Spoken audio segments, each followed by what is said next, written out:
آپ اس انسان کے بارے میں کیا سوچیں گے کہ جو اپنے ماں باپ کی نافرمانی کرے، ماں باپ اس کو کوسیں تو وہ ان کو قتل کرنے کی کوشش کرے؟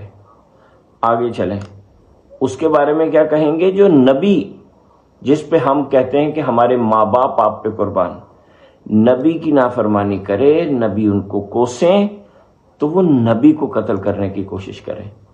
کیا آپ جانتے ہیں کہ ایک پوری قوم ایسی موجود ہے جو یہ کرتی آ رہی ہے؟ نبی کی نافرمانی، نبی نے کوسا تو نبی کو ہی قتل کرنے کی کوشش نہیں کی، کر دی۔ مثلا حضرت یحییٰ کو قتل کر دیا، حضرت عیسیٰ کو قتل کروا دیا، اور جو قتل نہیں ہو سکے ان سے مسلسل گالیاں کھاتے رہے، وہ مسلسل ان کو کوستے رہے، جیسے حضرت داؤد، حضرت سلمان وغیرہ۔ یہ ہے اس قوم کا بیک گراؤنڈ جن کے ساتھ ہمارا اس وقت مقابلہ ہے۔ لیکن اس وقت بہت کچھ کرنے کو ہے جو ہم کر سکتے ہیں، وہ یہ ہے کہ دنیا کو ان کا یہ اصل چہرہ دکھانے کی ضرورت ہے، تاکہ ہم بھی اپنے فلسطینی بھائیوں کے دفاع میں اپنا حصہ ڈال سکیں۔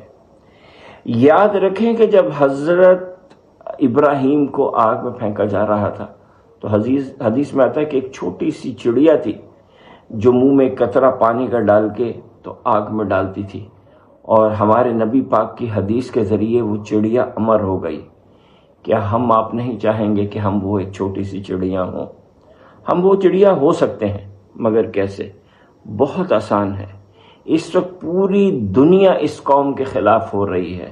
ہمارا آپ کا کام ہے کہ ہم سوشل میڈیا پہ جائیں، بڑے بڑے نیوز چینلز کی جو ویب سائٹس ہیں وہاں جائیں، گروپس میں جائیں، اور نیچے میسیجز کے اندر جو ہمارے بچوں کے ساتھ ظلم ہو رہا ہے غزہ میں اس کو ہائی لائٹ کریں، تاکہ اویئرنیس اور بڑھے اور ہمارا کردار اس چڑیا جیسا ہو۔